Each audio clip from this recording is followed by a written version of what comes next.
Ho, ho, ho! Merry Christmas! We have jolly old Nick, and we have Vic, who apparently I'm on the 9 list this year because my early Christmas gift is Nick picking this movie. You're So very welcome. I must have been on the 9 list this year. I must have done a lot of bad because, instead of some coal in my fireplace, I was gifted the gift of Once Upon a Time at Christmas, a movie I had not heard of, but soon I would familiar movie so bad Familiarize. that it killed my pronunciation, made it even worse than it normally is. Familiar my you know what? I think you need more I'm lea caffeine, sir. I'm leaving all this in, forget it. Familiar Familiarize myself with this movie, and it's a bad sign when, the title is Once Upon a Time at Christmas. You start on Google, you search, right? And then, like, you put in everything you expect the pre-fill, which means that people have searched the movie previously, and then it doesn't there's no pre-fill, and then on IMDb, the list of movies drop down, you're like, Once Upon a Time in Hollywood, Once Upon a Time in Mexico, and you go down about 6 movies, and you're like, "Oh, I really have to type in Christmas and hit search to actually have the movie pop up." Yes, so this is before well, listen, maybe this movie has fans, and we'll see if you guys are fans. Please leave comments, let us know what you think about this movie. But this is Nick's pick, and I yeah, got some nitpicking to we're do. gonna we're gonna talk about Once Upon a Time at Christmas, and and then down the line I'll be finding some movie to pick that I think Nick is not gonna be a fan of. So Good luck with that. You've seen some of the you've seen and heard of some of the movies I watch. That's not happening anytime soon. you are the resident expert on all things B movies and C movies and D movies. I mean, listen, this movie was on Tubi. Tubi has a great horror collection, but Tubi also, let's be being honest, Tubi does have some of the worst movies of all time are on Tubi as well. So, Well, they uh, do have the remake to Terror Train. Admittedly, I've never seen it, so I wouldn't know. But I didn't know there was a remake. That's just okay. you got Terror Train remake and then Terror Train 2 after the remake. I'm guessing there's no Jamie Lee Curtis in either. Nah. Well, okay. All right. So, anyways, Nick, before we get into the movie itself, what's your history with this movie? What made you think about this movie? When did you first see it? What is your nostalgic history with this movie? If you want to call it that. I first time I watched this movie was about 3 years ago. Oh, Not when well, it came, not okay. even when it came out. So this movie Well, came out in 2017. I didn't watch it until about 2021, just randomly. I believe it was actually on Netflix when I first watched it, nonetheless. So lucky okay. me, I didn't even have to deal with ads for that time. But yeah, I watched it, and me being me, I watched it with no thinking skills at all. So I'm like, oh, it's a pretty decent movie. The acting is just fucking trash. But you know what? Santa Claus is awesome.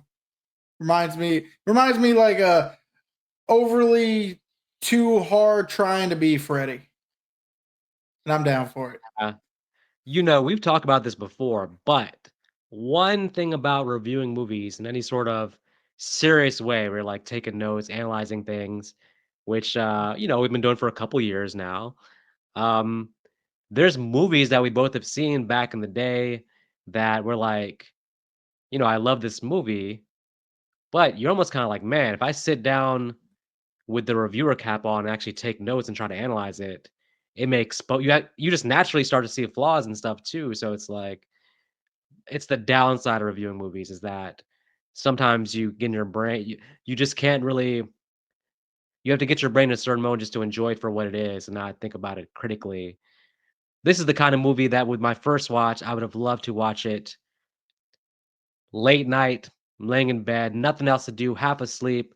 Movie happens to be on Tubi, turn on, have a couple laughs, fall asleep. But that was not my experience. It was reviewing the movie, the idea of critically analyzing the movie for its merits, its positives and negatives, reviewing the acting skills and the things that we must do as movie reviewers.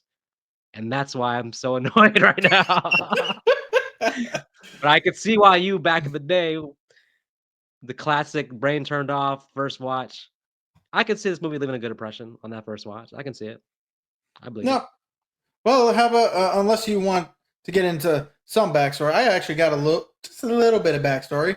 Like this movie had a $1 million budget, and for anyone who knows what that means, it should have better graphics than our very first Terrifier, right? I mean, they came out around the same time as each other. Well, Terrifier did at least have what we consider probably like a makeup genius.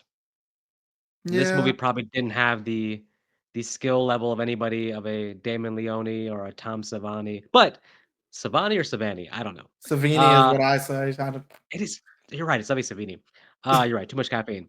Um, $1 million, I mean, for a normal movie, 1 million is not a big budget, but for horror movies, $1 million is a lot. For a low budget horror movie, you're given $1 million, that's a pretty decent budget. Now, I mean, this is the '70s, but the original Halloween was made for $300,000. Blair Witch Project was made for $100,000. You mentioned Terrifier. which was Yeah, made like for only $35,000. with the appropriate skill level, the right people in place, you know, I don't know how much money they put in the script here, but if you can hire a decent writer, spend at least some of So that money on the writer. I think $1 for the writing because I get the feeling because and this actually happened with another one of the Simon Phillips movies because Simon Phillips he didn't have a hand in writing the movie, he had a hand in producing this one, but he did have a hand in writing a movie called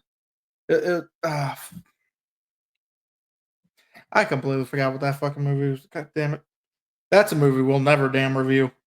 Let me find out what it fucking is. Yeah, well, I mean, as you're saying this, I'm just thinking to myself, I made a note to myself, never watch any Simon Phillips related anything. He's already on the list now, being crossed off of any future viewings of anything in the Okay, 50s. here. Okay. Yep.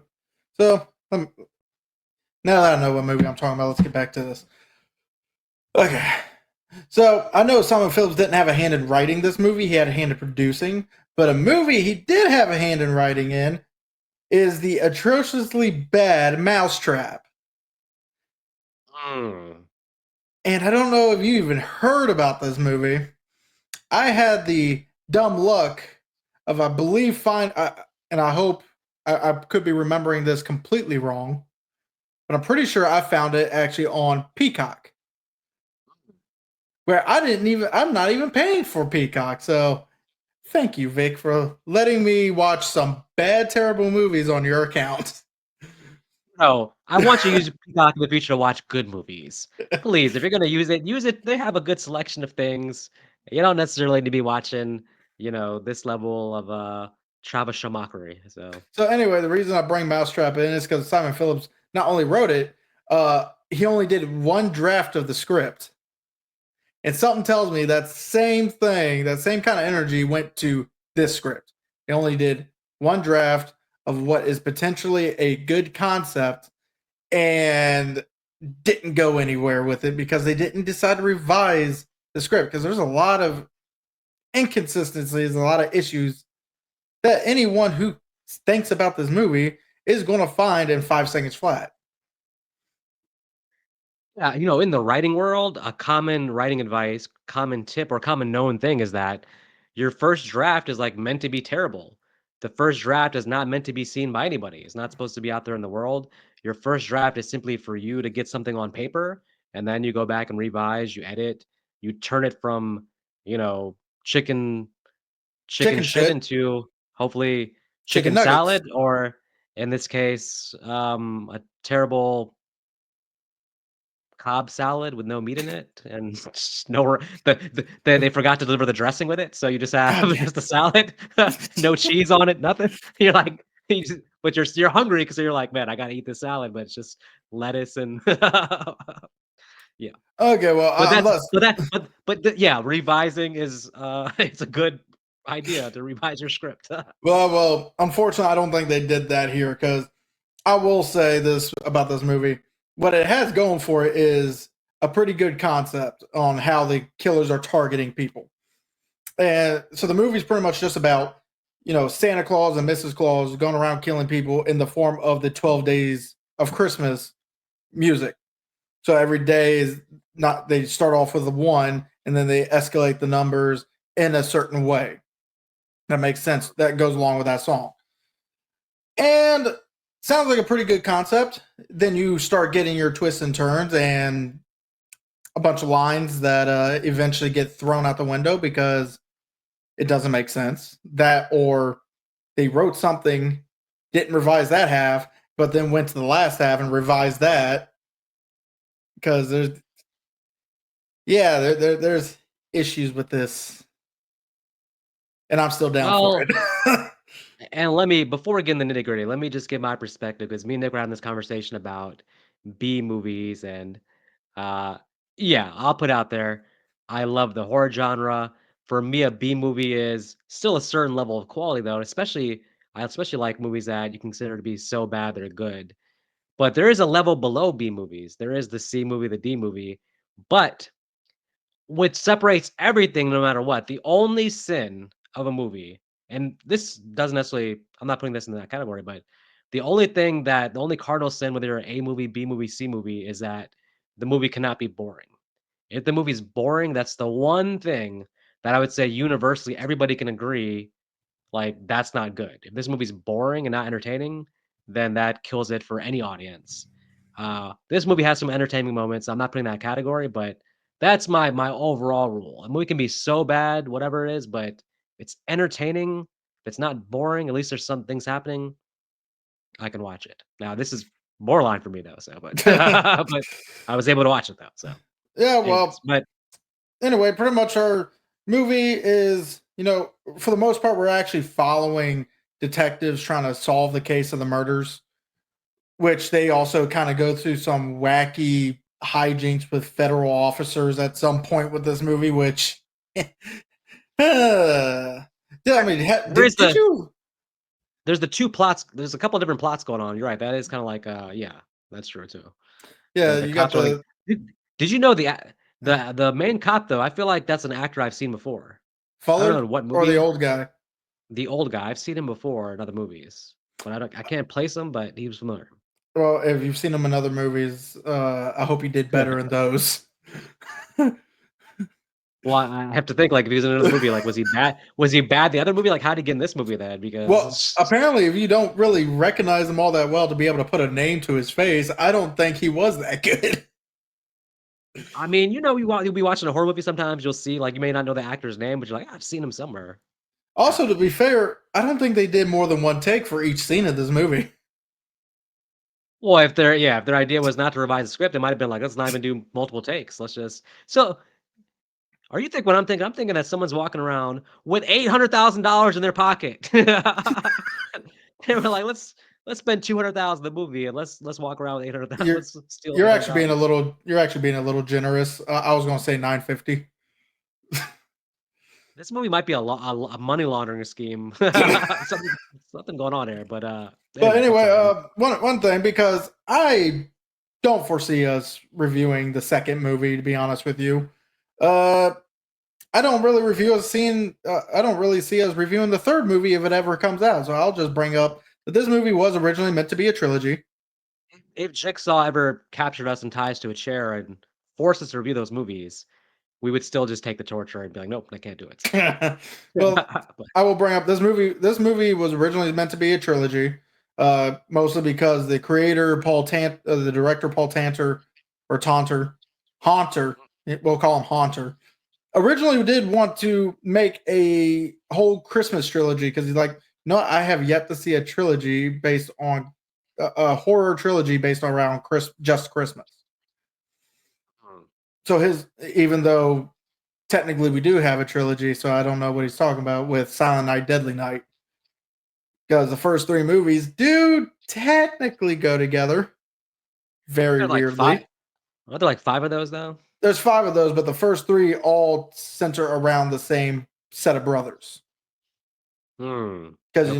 the first movie you get the older brother, the second movie is the younger brother, then the third movie is the younger brother played by a young Bill Moseley going after a psychic blind woman. There's Well, reason why nobody even knows of the third movie. that's I mean, hey, if we're doing all the Children of the Corn movies, that might be on the list of, like, doing all those sequels one day too, so At least that Yeah. one will be that one may be a little better to get through. But overall, the just to go off rails a little bit, the effects are not great. Sure, there's some axe kills in this that you actually see.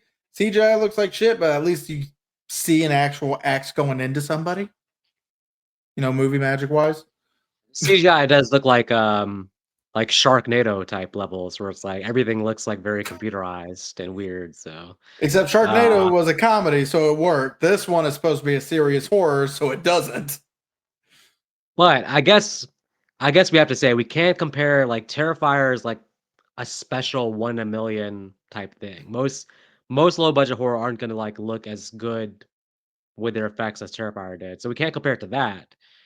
But yeah, it's pretty rough though. I don't know what to compare it to, but it's rough. All right, well, I guess the nitty gritty is going to be some of these negatives I have with this particular movie. Going on more with the characters. Holy shit! So, uh, uh, uh, let's get the positives out of the way. Santa, played by Simon Phillips. Personally, I want this guy to be in a little bit better, definitely a better movie as the villain. I want him to be in maybe not a high budget, but a medium budget movie as our villain. That maybe Damien Leone is also doing uh, the effects for. Because I feel like this guy could actually make it big as a horror villain. Since that seems to be what he wants to be typecasted as. But he just needs the right script, the right person doing the effects. Honestly, the right everything. This was in 2017 though. Has he done anything since then? Tis the Nights Before Christmas in 2019, Mm. Mousetrap in 2023, So he's basically he's still kind of in the wheelhouse of these kind of movies, and I but he know hasn't kind he of he hasn't broken through to something bigger pretty much. right, and I know he has been in other movies, but those are all like smaller roles. Uh, Really, this movie, Tis the Nights Before Christmas, and the Mousetrap are all where he's the main villain. Thing is, with Mousetrap, he only has one line the whole movie, and he repeats it. At least this one, the only thing he repeats is his damn laugh. yeah, I had no issue with him at all, basically in terms of the character or the acting. It was just everybody else mostly that I was like, my God. There's different levels. There's like okay acting, and then there's like bad acting, and then some of the acting is just like, man, I was in a third grade school play, which was like basically it was like the 12 Days of Christmas, and better acting there than what I saw. Hey, well, Pretty bad. give this movie some credit. First grade acting is better than this movie. I don't know if yeah, I don't know if I've seen and actually watching a full movie, I don't know if I've ever seen worse acting than some of the scenes here. Oh, And especially like some of these mall I don't wanna scenes. I don't wanna diss the actors, I just don't know how they like, what was the audition process here? Like, I don't understand how they got well, I understand that it's low budget, so maybe there was just, like maybe these, like, friends and family of the creators and stuff, and it's like, just, like, save money by putting people we know in the movie. But, there couldn't have been a strenuous audition process with, like, hundreds of actors. Probably not. And what's even funnier is I actually do follow one of the girls on Instagram, and she does seem like a very lovely person. It's Savannah McKay who plays Courtney, which is a complete contrast to her character in this movie. And Okay. also, I will mention, I don't know if it's because of the acting or maybe the girls just couldn't come back, but all the cast minus Mr. and Mrs. Claus are all different in the next movie. Courtney and Jennifer are both played by different girls. I wonder was it the same writer or creator for the next one though, or It was it just is. like a whole different Okay, with this, you'd have to assume that it'd be like at least one person is ongoing, so maybe it was a conscious decision to change things up or something, Or but maybe the girls just couldn't come back. I don't or know. maybe Like, they Maybe, let's be honest, maybe they saw the movie and said, "I don't wanna come back." Probably. They could be But like, "This is not what I was promised before I filmed it." So, maybe. Uh, probably, but so overall, most of the issues I have with this movie is actually certain continuity errors within the movie itself. With the very first scene, you see the sheriff and deputy.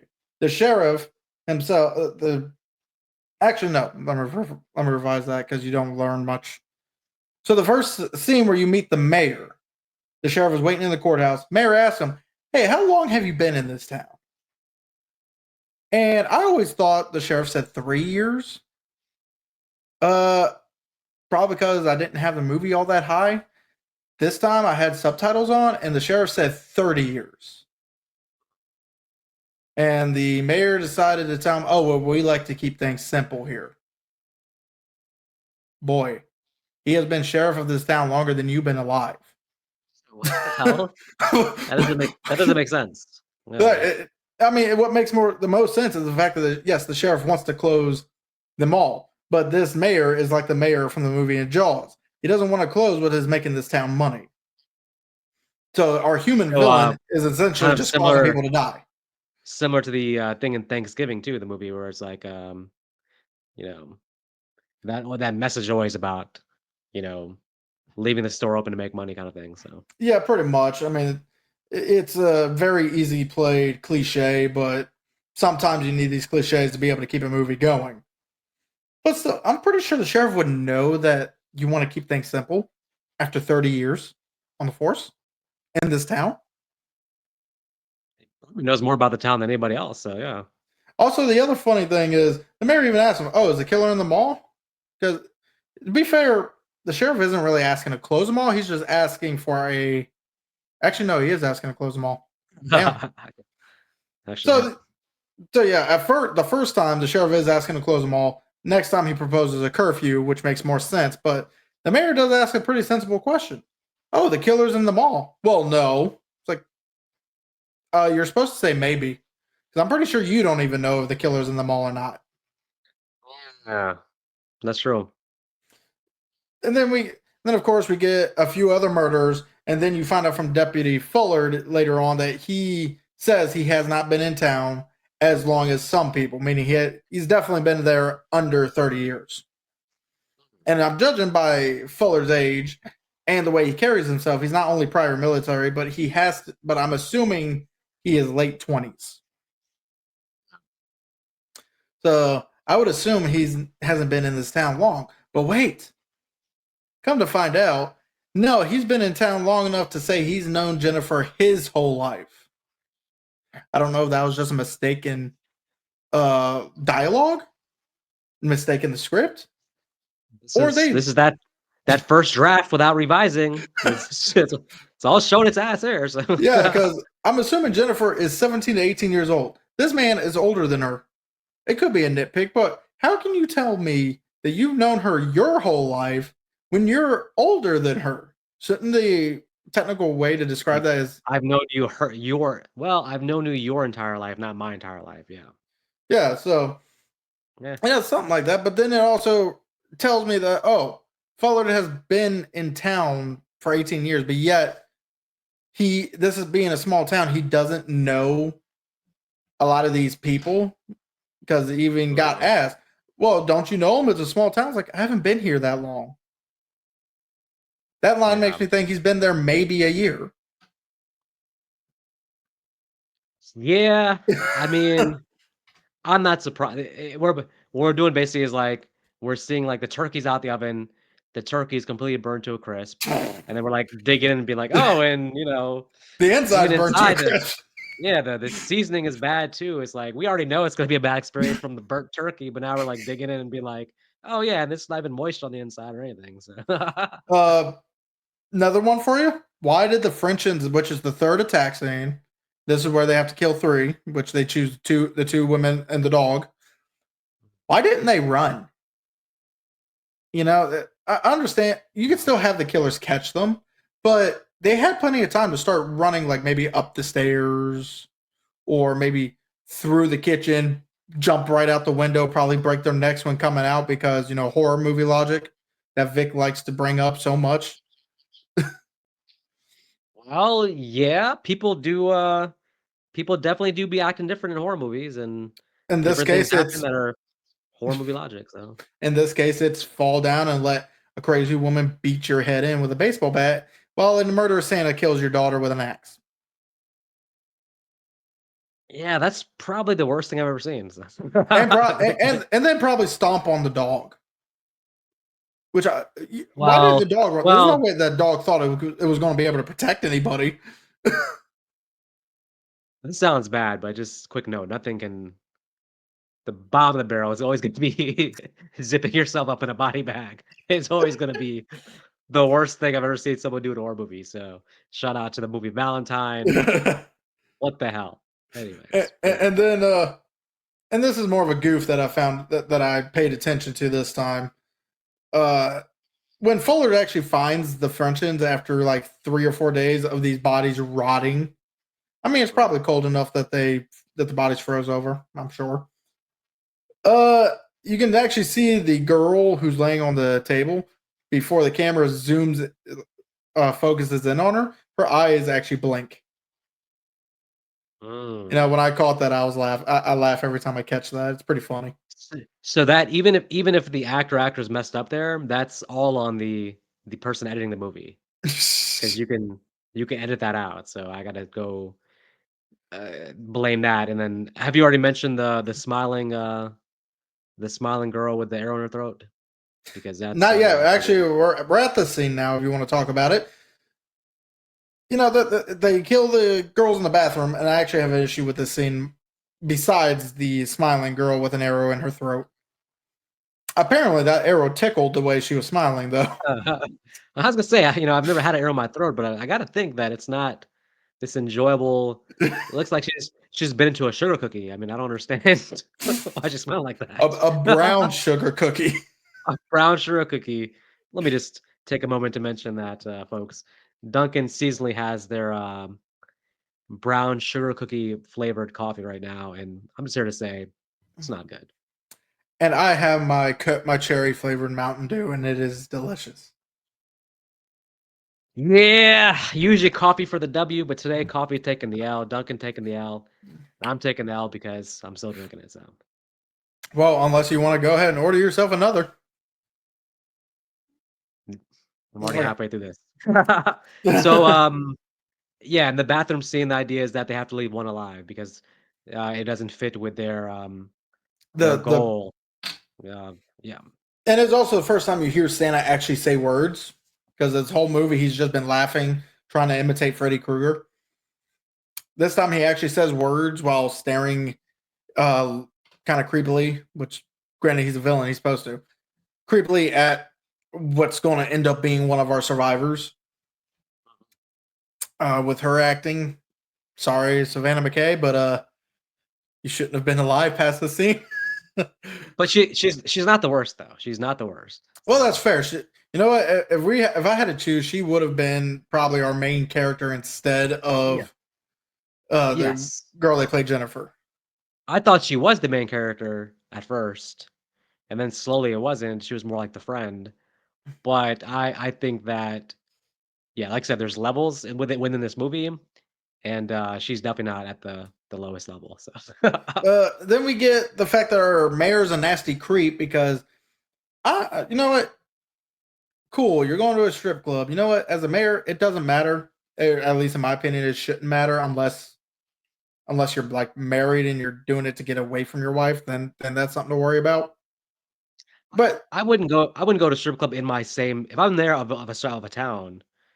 If I'm going to a strip club, I would still go to a different town strip club. I wouldn't go into my town strip club. It is I think for the mayor, it's just it's a bad luck, so he did bring up a air quotes good point of I'm giving money back to our little town in such a way.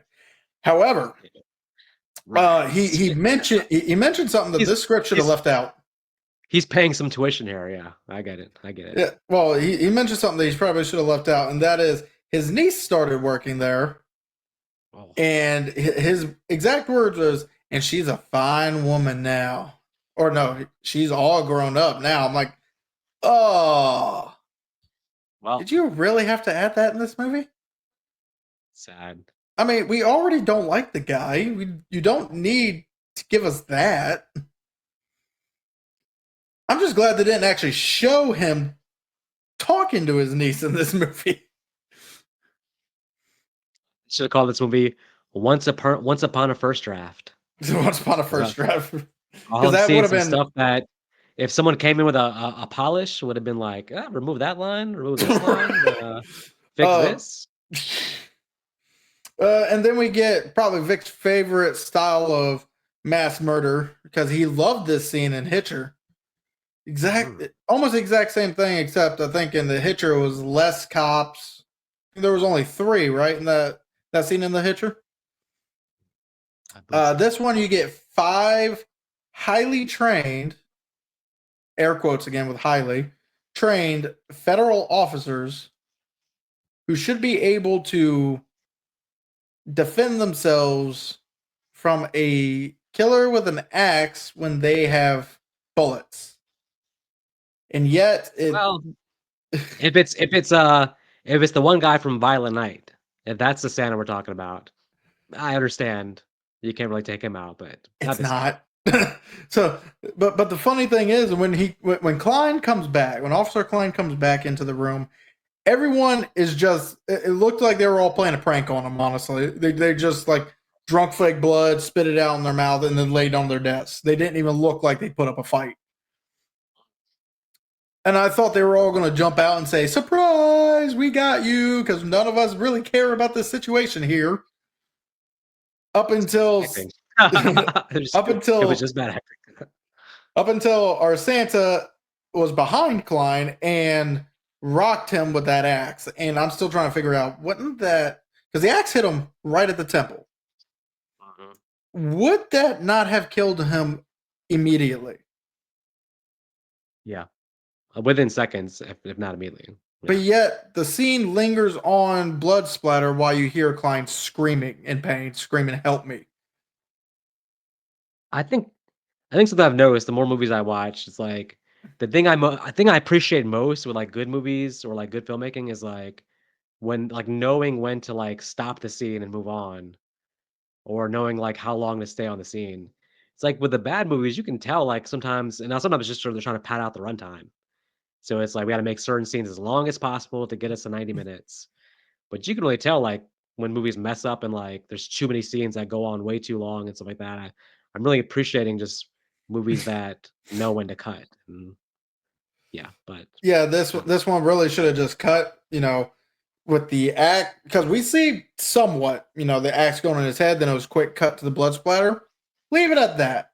Because even the one thing I actually can't stand about this movie, after watching it with, as you bring up, review cap on, this movie for some reason loves making it sound like they are completely destroying these people's bodies. Just to when we finally see it, it's just an axe wound, which is still deadly. Don't get me wrong, but don't give me this big like, oh my gosh, they're literally chopping these people up, and then we just get an axe This wound. isn't like this isn't like Art the Clown style at all. This is like very This, tame compared to that. So yeah, this is kind of like a very low budget Scream style, because Scream is not gory at mhm. all. It's stab, stab, you dead. Okay, cool, I'm walking away. That should have been what this is, just low budget. Mhm. But they make it sound so brutal, and I'm expecting some form of brutality when I see the body to then just get, oh, he just has one axe wound after hearing him being chopped to pieces. Gotcha. That sounds reasonable. Yeah, I agree. Uh, Now here's the other. Here's one more little consistency. So when Fuller finds the Frenchman's bodies, it's still daytime. He calls Klein, our federal officer, and tells him everything. In that same moment, when we finally cut to the federal officers and Klein gets that same call, it's dark. I understand they only have one camera for this damn movie, but could they not have Yeah. could they not have filmed this scene still in daylight? I don't know. That's yeah. I Also, don't know who to I don't know if I blame the script there or I don't know who to blame on that. So. I feel like it's editing and script because it's like, well, we need to film this scene. It's like, can't we just film it when it's daylight again? Film some dark scenes, edit it together. It's like, no, that's too much work for the editors, man. We can't do that. They'll strike on us. Don't you remember SAG-AFTRA? Oh god. Even though SAG-AFTRA definitely didn't happen for what 3 years after this movie came out. It's probably because of this movie. They're like, the fact this movie was made means we're all underpaid or something. The fingers and the jack-o'-lantern. I just want to mention it. It's nice seeing toy fingers again. You know, um. Okay, I'm sorry. nope. The other, and it may seem like I'm just rambling on. I probably am, but there is a lot of consistency wrong. Like there's an, and this is more of an editing problem here. We get a scene before Courtney's attack between Courtney and Jennifer. Courtney's telling Jen about Troy's attack. Troy was one of the people that died in the second night. And when Courtney's telling Jen, it is technically the fourth night. But yet Courtney decides to tell Jen, "Oh, Troy was killed last night."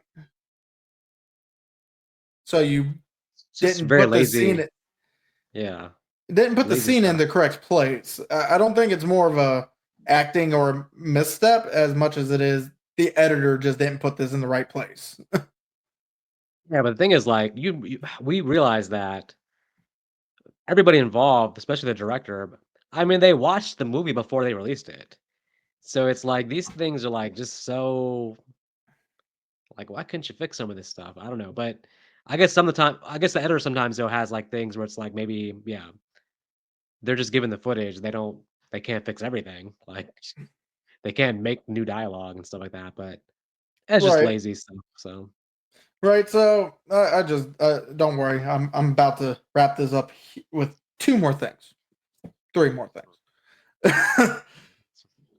it's fine. This goes back to actually Fullard and Sheriff Mitchell because I feel like halfway through this movie, their characters, at least timeline wise, their characters kind of switch. Because remember, Mitchell was supposed to be there for over 30 years, whereas Fullard isn't. Fullard was there less time than Mitchell, but yet we get a lot of these scenes where it seems like Fullard was there when Nick Conway first started going crazy and started attacking people before he went to the mental asylum. Shouldn't that be a scene with Mitchell instead of Fullard, who's most likely was a child when Nick Conway did all this first set of attacks? You're absolutely correct. Yeah, that sounds yeah.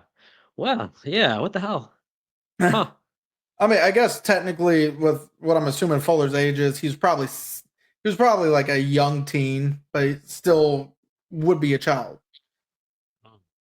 And then, and then we have to believe that these cops did not put anything together because they believe that the very first scene when they found a pear, because the first victim's last name is Partridge, so we have to believe that the pear they found was an apple. Well, How many I times have you ever mistaken a pear for an apple? same color. If you're talking A about green Granny Smith apple. apples, Yeah, but but not the same shape though. No. right, I mean, you can even tell when we were looking at it through the bag, that is a pear. And I will admit, Do you remember like there's some other movie we talked about this before where like they mistake like some fruit for another. I'm blanking, but there was something very I got like a huge sense of deja vu. There was something about mixing up an apple for a pear with some other movie, but I don't know. It's one of our past probably, reviews, something. So probably, but in this movie, it's supposed to be that as the trigger point for Mitchell to figure out the MO for the killer. makes sense. But you can clearly tell in that bag is a pear. Hmm.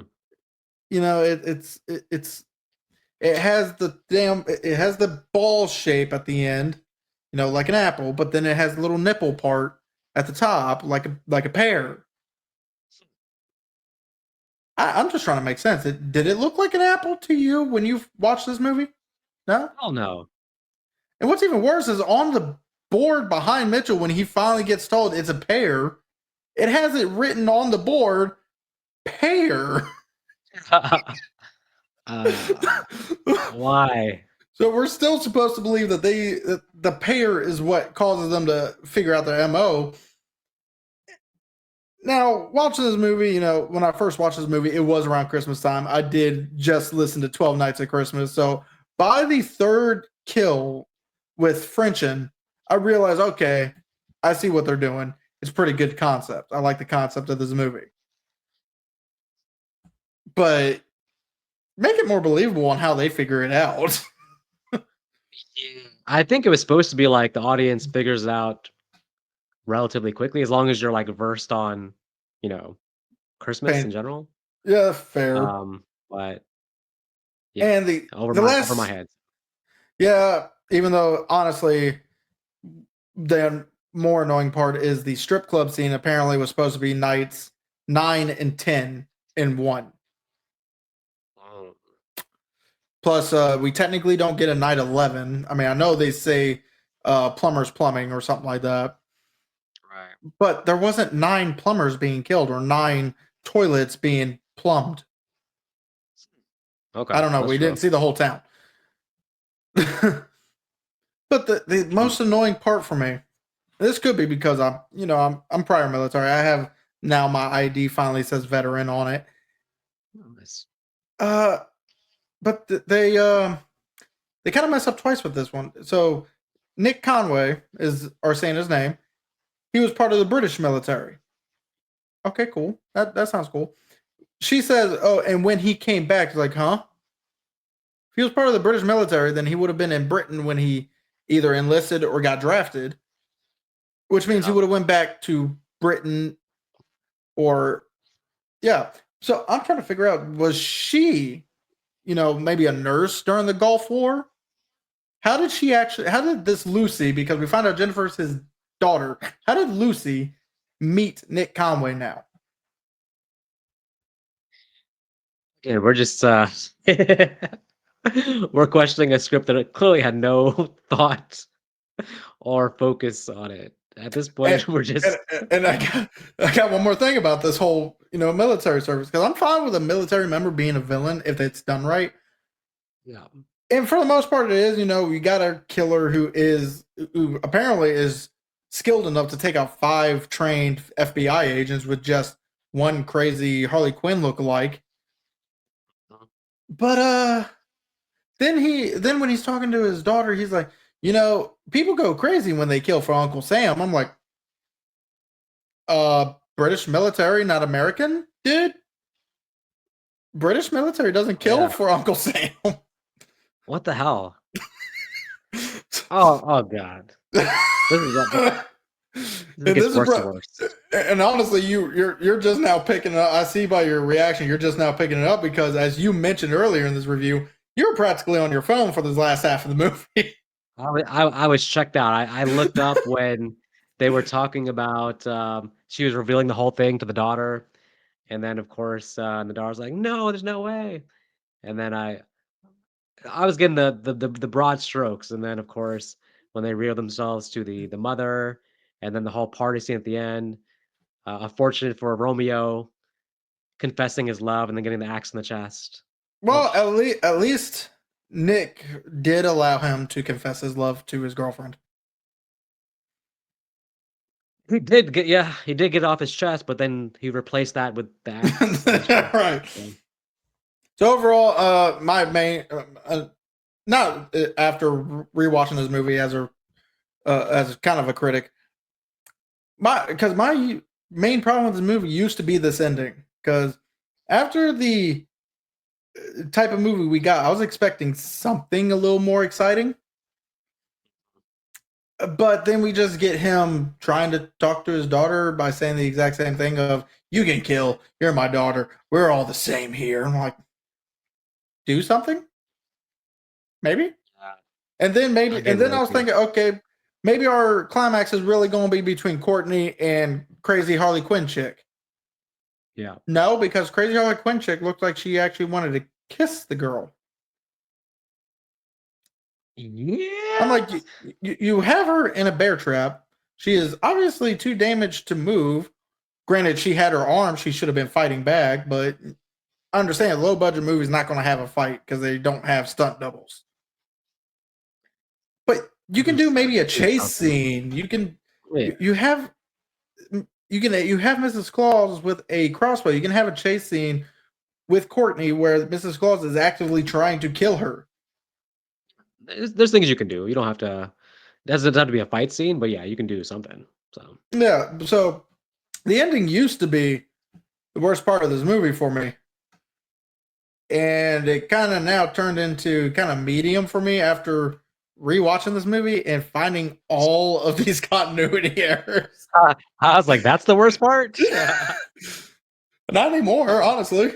And then, of course, the movie ends with Fullard being killed off screen. And I'm thinking, oh, that kind of sucks because out of all the main characters, he actually wasn't half bad. You know, I honestly preferred Fullard, even though he had some scenes where he was good, some scenes where like, shut up.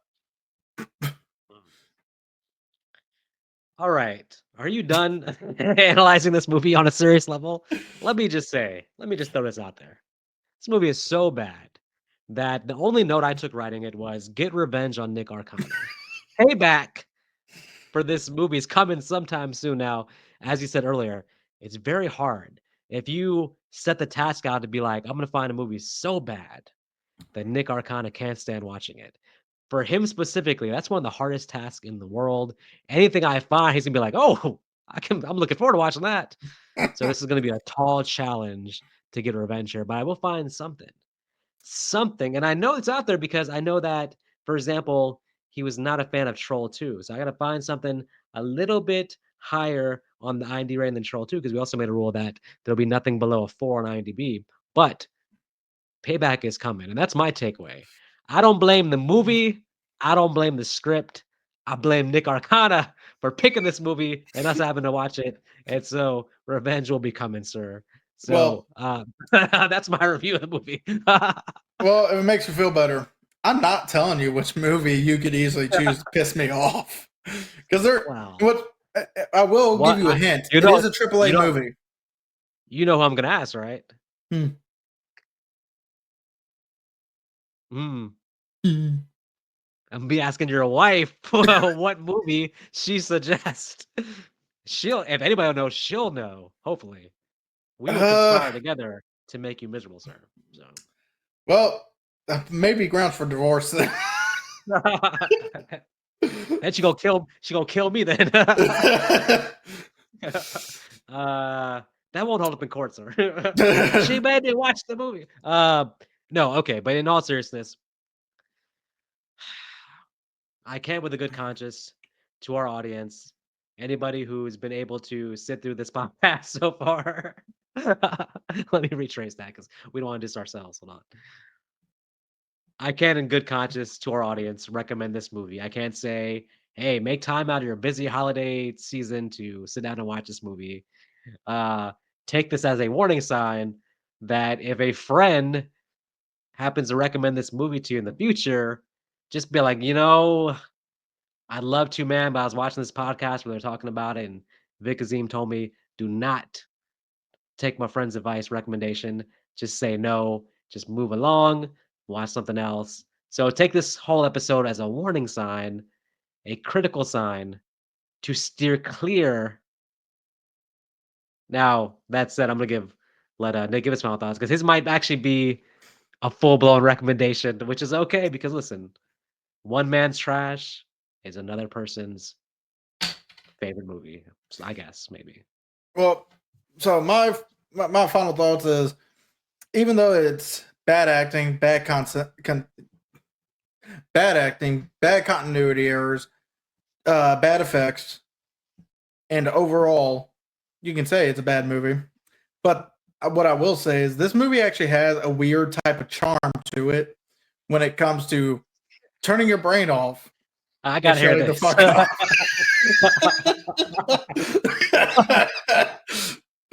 I knew it was coming. I knew it was gonna be, but I do let's hear believe. the redeemable qualities. Let's hear. Oh I no, knew it was coming. the redeemable quality is the fact that this movie is weird. Has weirdly in my opinion, of course, a weird kind of charm to it. So where I do not give this a full blown recommendation, like everybody should watch it, because obviously you got snobs like Vic here Yes.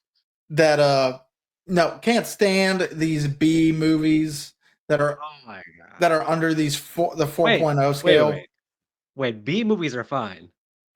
This is a L movie, all right? This is like down way down the alphabet. If B is like there's A and then B, this is Z. There's Z. worse movies. You know what? You want to know how I know Troll. there's worse movies? Don't say Troll 2. Maybe No, I know what you want to not say. even. Not even. Even though Troll 2 is actually rated worse than this movie. So, Amazing. no, the worst movie I've ever seen I don't get that. is called Black Slasher. Nobody watched that. Black Slasher. Yeah, Black Slasher. And it's exactly what it sounds like. Um, No, look, I think that I imagine sometimes you watch a movie that's like a 3.5 and you're like, you know what? It's not so bad. This feels like at least a 4.5. But very rare do I watch a 3.5 and feel like this feels like a 1.7. And that's how I felt with this movie. I felt like the movie was overrated. I was like, damn, they gave us a 3.5? This is overrated. That's what well, was my takeaway. So well, you did. So before we 100% go, I'm just going to do this. Now you can choose to keep it. Fuck. Why is it not on there yet? Give me a second. God damn it. I thought I had it on here. Okay, so bringing this up. Okay, so do you want to hear any of the goofs, or you want to just have me read this one review I'm talking about that gives it a 10 oh out of yeah. 10? Oh yeah, we could do that. That's cool. All right, so before we go, I wanted to read a review. It's a 10 out of 10 on IMDb by someone named Davy Man 12. Man 12, man, brave soul, 10 out of 10. Woo, I love it. So the David Man 12 says, greatest film ever. Wow, okay. I This see is where we're what going here. this is one of the greatest films ever. I've never seen such a great Christmas holiday film than this. The dialogue is so witty and awesome written. He didn't say awesomely written, he just said awesome written. The acting is on so high level, same level as Godfather and The Dark Knight. Wow, Hold on, okay. there's more. And the thrilling OMG wow, more thrilling than Hitchcock. This film has everything from great performance to Lucas like special effects and CGI effects. Eye candy for the very first minute to the last. Lucas effects. Well, look, okay. There's two explanations here. One explanation is that, It well, was a cast member. drugs are bad for you. That's, I'll say one thing: drugs are bad for you. that's fair. This could have been a drug-induced review. That's one thing. Well, there's two explanations. Number two, to your point, cast or crew member really actually loves the movie. Number three, what I suspect is strong sarcasm at work. So, Strong sarcasm. but if it was strong sarcasm, why did he have the stars as 10 out of 10? I feel like a sarcasm one, it would be like 1 out of 10 with that caption greatest film ever. And then people are like, wait a minute. What? Well, I think he really committed to the character. If he actually gave it a 10 out of 10, he just was really committed to the cause. So, I mean, look, it Well, could be the first two things, but that referencing Godfather, that sounds like someone who knows what he's doing there. He's been over the top for a reason. So, I mean, at least all the other ones I feel are more genuine people. Like this one, 6 out of 10, just says solid. Well, actually, no, this one's not as helpful. Solid B movie, lots of gore and blood. It looks like a sequel is in the works, which when this review was written, a sequel was in the works. I'm still trying to figure out where the blood and gore was. True. Do me a favor. Read like a 1 out of 10 review. We can probably see a lot. Probably lines up with my thoughts. Give me a 1 out of 10. Okay, well, here you go. 1 out of 10. Horrible. How did anyone look at any part of this movie and think it'd be a good idea to share it? It's not what I would have wrote. I think. Hold on, I think there's another one out of. Oh, here. I'm giving you a heads up. This is a slightly long one. You want me to read it? That's cool. I might edit all this down anyway. So Okay. 1 out of 10. I give this a big 0. I'm not going to write a in-depth. Not going to write an in-depth review. Look at that fucking shit. Goes on to write a big ass paragraph. I'm not going to write a in-depth review, long review of this movie because a few words will sum it all up. It sucks. I'm glad it was free on Vudu because I would really hate to spend any money on it, even a penny. It was that awful. The story was horrible. The acting was really horrible. It was not scary at all. So do yourself a big favor. Pass on this. I wouldn't even watch this garbage, even if I didn't have anything to do. I'd rather sit and look at a wall for 2 hours and watch 15 minutes of this pile of poop. I mean, that's probably one of the best written reviews of all time. I got it. He really put it out. He really laid it out there precisely. Yeah, he went crazy. Now, I will say, I do think this movie needed one thing to make it a little better. That is actually to your point. This movie needed to know it was garbage and took more of a comedy route with it. You can keep our killer being like kind of a serious and gritty, but like you had Mrs. Claus who could have been downright wacky. But yet she still played it more of a serious, insane person versus a wacky insane. Make a good point. If it's not going to be scary, you can at least make it funny. Like one example is like that Santa Slay movie with Goldberg. Obviously it's not scary, but because they're in on the joke, they know they're making a bad movie. The movie's hilarious. Like there's a hilarious scenes in the Santa Slay movie with Goldberg. This taking that approach might have worked better, generally speaking, to be more fun, I would say. Yeah, and even and I think in that movie Goldberg, he played it serious, even though he had some funny one-liners. But for the most part, even those one-liners were meant to be serious because for the atmosphere of the movie, it actually worked for comedy. What you want to do normally is you want to keep the evil and the villain serious, but just around that build comedy and stuff. But your villain should still be pretty threatening and still intimidating, but then build the comedy outside the villain. So, Yep. So overall, people, you don't have to go home. You do gotta get started watching your Christmas movies. Also, just note this movie is wrong on a certain level. Apparently, the 12 Days of Christmas does not actually start on the 14th. It starts on the 25th and ends on January 5th. oh, interesting. So, if you're really going to do your 12 nights of Christmas, start on the 25th and work your way through watching 12 Christmas movies. It doesn't have to be horror, it doesn't have to be it can be whatever genre you want, but enjoy your Christmas, and we will be seeing you again for Vic's next pick.